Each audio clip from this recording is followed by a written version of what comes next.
mulai penanaman sampai mendekati panen, kalau bisa itu harus terendam sawahnya. Karena kita sudah menggunakan pupuk kimia itu sudah berpuluh-puluh tahun. Kenapa kita sangat percaya diri sekali kalau produk kita bisa diterima masyarakat luas untuk di kawasan Sulawesi? Karena kita melakukan pengujian ada di Sulawesi. Produk pertama yang kami ciptakan adalah pupuk amino. Ya, amino plus. Ini untuk aplikasi pertama setiap tanaman yang akan bapak atau ibu tanam. Mau itu di sawah kah, mau itu kebun kah, mau itu coklat kah, tebu kah, jagung kah, semua urai dulu tanahnya dengan baik. Jadi ini pada saat penggarapan ya. Kalau misalnya sekarang kita budidaya padi sawah, kalau di sini rata-rata mereka melakukan penggarapan setelah mereka panen selesai mau tanam kembali itu 3 kali mereka bajak. Kalau menggunakan ini cukup 1 kali saja. Masukkan ke saluran air, habis itu tutup saluran airnya begitu sudah terendam semua, tunggu 3 hari, habis itu bapak bajak, cukup 1 kali. Itu akan kembali semuanya itu normal. Jadi Akan berlumpur dia. kalau sawah setelah airnya masuk kemudian kita tutup, jadi tidak ada sirkulasi lagi. Tidak ada sirkulasi, cukup 3 hari saja. 1 liternya bisa buat 50 aren. Sangat hemat, gampang. Habis itu bapak hanya cukup garap 1 kali saja, itu semua sudah lembut tanahnya, sudah seperti lumpur. Nah, habis itu kita tidak pernah di sini ini diajarkan untuk sawah, khusus untuk sawah dulu ya kita bahas. Untuk sawah itu bagaimana kita menciptakan pengakaran yang baik. Terus kita menciptakan selain akar yang baik juga, dia pasti akan kuat juga dari menyerap makanan, unsur haranya, nutrisinya. Waktu kita biasanya mulai tanam, kita selalu rendam padi kita, ya kan? Ada yang 1 hari, ada yang 1 hari setengah, ada yang sampai 2 hari, ada yang sampai 3 hari malahan. Itu kita biasa rendam hanya menggunakan air biasa. Iya. Tapi kalau kita sudah tidak, kita menciptakan biola. Ini pupuk rhizobium. Pupuk rhizobium ini untuk perangsang pengakaran. Jadi waktu kita rendam, kita sudah mencampurkan ini Sebelum di perendaman ini. di perendaman. Ya, kita rendam sampai 2 hari, baru kita angkat, biarkan dia bertunas, baru kita tebar. Biasanya seperti itu. Iya. Nah, waktu menggunakan ini, pupuk ini, itu akarnya 2 kali sampai 3 kali lebih panjang daripada yang tidak menggunakan ini. Karena ini adalah pupuk untuk merangsang perakaran. Karena kita tidak pernah menggunakan itu sebelumnya. Khusus juga untuk nilam juga. Waktu kita melakukan stek juga dilakukan rendaman menggunakan air ini, biowan namanya. Coklat juga bisa ya. Sama. Jadi Karena coklat kan direndam juga dulu. ya, pokoknya kita semua tumbuhan yang kita butuhkan itu kita mengharapkan akarnya yang lebat, Ya. panjang, dan dia cukup kuat untuk menyerap nutrisi yang ada dalam tanah. Ini dia menggunakan biola. Nah, ini adalah perlakuan kedua khusus untuk sawah saja. Karena perlakuan pertama sudah kita lakukan menggunakan amino menggarap tanahnya. Dan ini untuk benihnya, bibitnya. Nah, setelah kita melakukan perendaman, baru kita melakukan perlakuan selanjutnya. Perlakuan selanjutnya setelah kita tanam, ini sudah kita tebar juga, yang sudah kita rendam, kita sebar juga, dia akan tumbuh tunas dan lain sebagainya. Habis itu baru kita rapikan, biasanya seperti itu ya. Iya. Ada juga sistem pipa dan lain sebagainya, itu baru kita rapikan. Habis kita rapikan, 1 bulan kemudian baru kita memberikan amino lagi 1 kali. Amino Yang pertama itu tadi. kita berikan lagi 1 kali. 1 liternya bisa untuk 50 aren. Jadi kalau misalnya sekarang kita ada sawah 50 aren, berarti pertama dia menggunakan 1 liter, kedua dia menggunakan 1 liter juga. Berarti dia sudah 2 liter. Kalau ini 1 liternya bisa 100 kilo benih. 100 kilo benih. Ya, kita rendam. Nah, setelah 30 hari kita berikan ini, perlakuan selanjutnya kita butuh jet.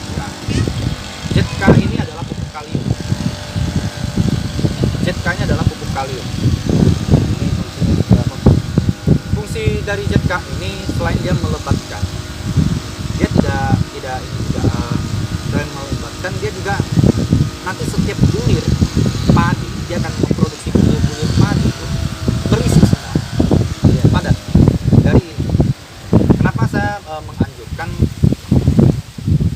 30 hari kemudian, berarti masuk 2 bulan sudah mendekati dia masa-masa bunting, kita sudah menggunakan Jetka agar semua bulir-bulir padi itu semua berisi dan dia padat.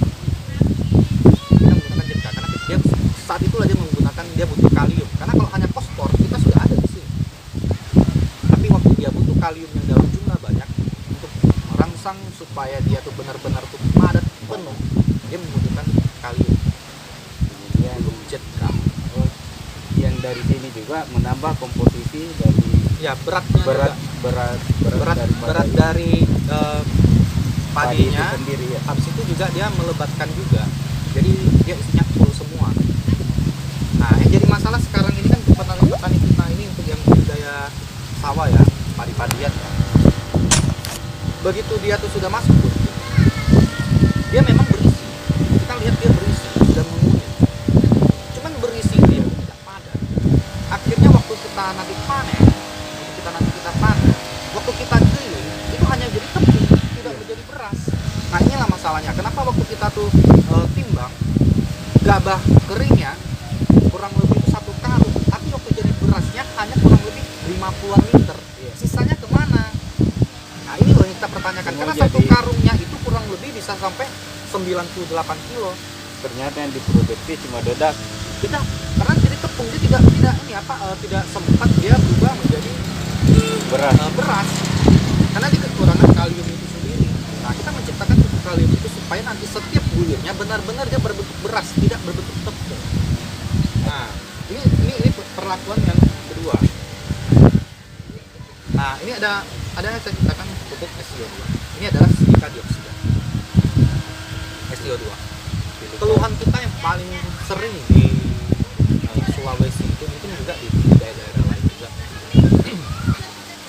Biasanya di masa-masa kita tuh curah hujan tinggi, angin juga masih kencang. Di saat angin kencang, rebahnya ini, ini yang sangat-sangat mengganggu. Nah, pupuk silika ini kita ciptakan juga untuk padi juga bisa. 1 liternya 50 aren. Ini yang akan menguatkan seluruh struktur badan, dari batangnya, daunnya dan lain sebagainya. Ini yang akan menguatkan. Jadi dia anti rebah. Menguatkan pohon Ya. dari padi itu.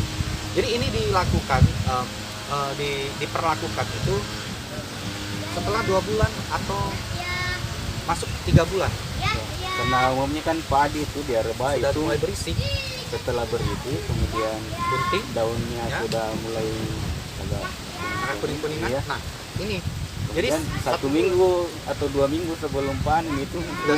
sudah rebah semua. Jadi dia itu 1 bulan sebelum kita panen, karena kita panen kan tergantung dari jenis padi yang akan kita tanam. Iya. Ada IR42, ada IR64, ya kan. Nah, biasanya kan kurang lebih di 100 hari. Jadi biasanya kita itu di 75 hari ini sudah diperlakukan supaya dia itu anti rebah. Jadi begitu dia angin kencang, dia hanya main saja. Kenapa? Karena kandungan silika itu ada dalam setiap batang padi itu supaya dia tidak rebah. Iya. Nah, ini yang menguatkan. Yang jadi masalah lagi, Pak, waktu saya aplikasikan, karena saya sebelumnya menggunakan pupuk kimia, otomatis sawah saya juga banyak hamanya. Kita juga ada pestisida nabati, cuman kita belum ada labelnya saja. Pesaktivitas kita juga ada. Oh, ada pertisidanya juga. Ya, pestisida nabati kita itu pertama tidak ada kandungan kimianya, karena itu semua hasil fermentasi. Kita juga menggunakan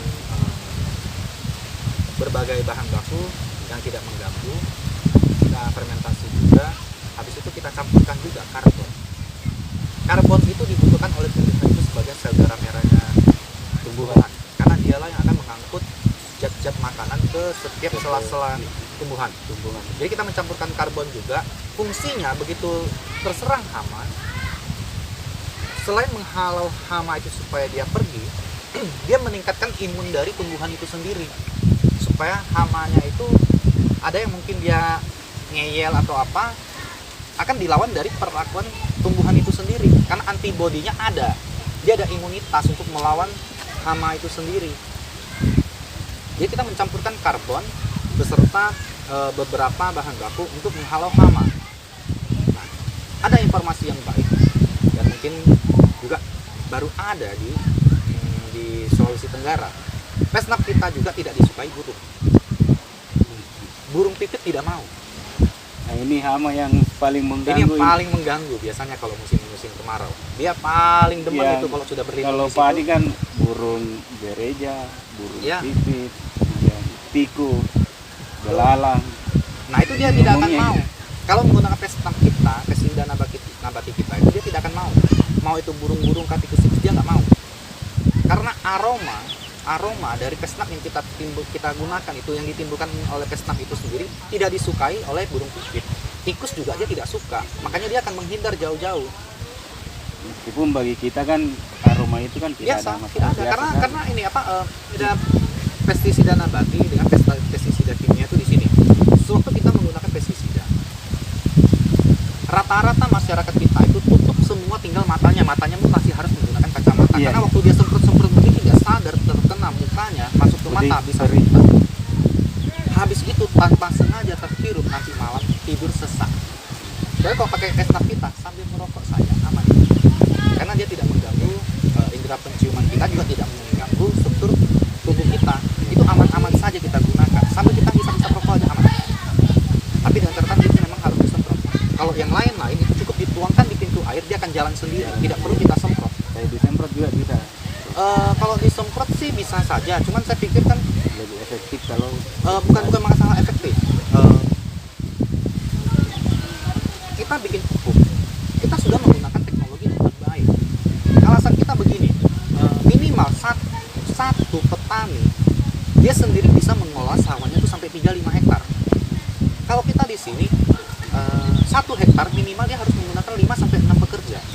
Biaya yang dikeluarkan tidak sedikit. Karena kenapa? Dia harus semprotnya ini loh. Iya. Waktu setiap memberikan pupuk dia harus lempar-lempar Iya. dan lain sebagainya, itu sangat mengganggu sekali saya pikir. Tapi kalau menggunakan produk kita tidak usah. Begitu pintu airnya kita masukkan air, masukkan produk kita, begitu dia terendam semua sudah stop. di dalam waktu Selesai. berapa menit sudah Udah. selesai prosesnya. Selesai. Tinggal dia begitu terendam semua sudah aman. Dia akan jalan sendiri karena ini adalah bakteri baik buat tumbuhan. Dia akan mengurai tanah. Ini Kalau kita di sini, karena kita menggunakan pure organik, yang saya sarankan hanya satu, menggunakan produk kita semua aman untuk pertanian, terus meningkatkan hasil produksi juga. Yang saya selalu minta, dari mulai penanaman sampai mendekati panen, kalau bisa itu harus terendam sawahnya, nah, ini harus terendam ini sawahnya. pengalaman baru lagi karena biasanya kan di sini kan kalau habis tanam begitu berapa hari ya, sekitar Seminggu, 10 satu hari. minggu Ya, seminggu 10 setelah menanam sawahnya dikeringkan dulu katanya supaya dia bisa tumbuh. bisa berdiri dengan baik, kemudian akarnya juga katanya supaya lebih Nancap ke ternyata- dalam. nancap ya. Betul. Ternyata Tidak tidak seperti itu ya. tidak seperti itu. Itu hanya perlakuan yang kita Ciptakan sendiri. ciptakan atau kita dengar dari tetangga, akhirnya kita ikuti. Iya. Kalau menggunakan produk kita, satu siklus full penuh dengan air tidak masalah. Habis itu seminggu atau 10 hari sebelum kita mau panen, silakan dibuang. Tunggu dia kering, kita sudah boleh panen. Itu keunggulan dari produk kita. Nah, waktu nanti panen akan kita kelihatan sekali kalau menggunakan pure ya, produk kita ya. Tahap pertama dari gabahnya. Gabahnya itu dia cenderung untuk orange terang, jingga terang. Dia tidak jingga kusam.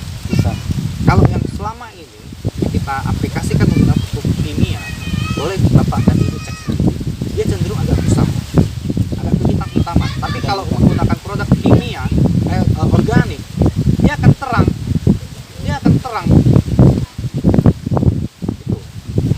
itu bedanya.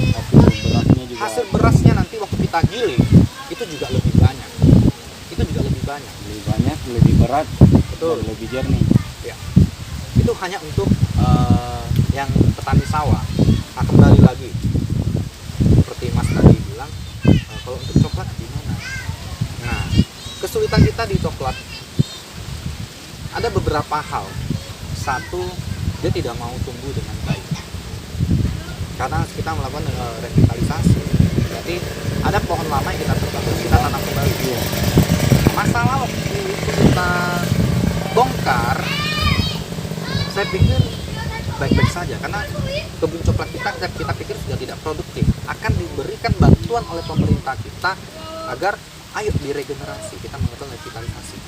Kita tebang, kita cungkil keluar sisa-sisa akarnya, habis itu kita timbun kembali, terus diberikan pupuk organik, katanya bahan bakunya organik dari kotoran ayam dan lain sebagainya, kita masukkan ke situ, habis itu kita tanam.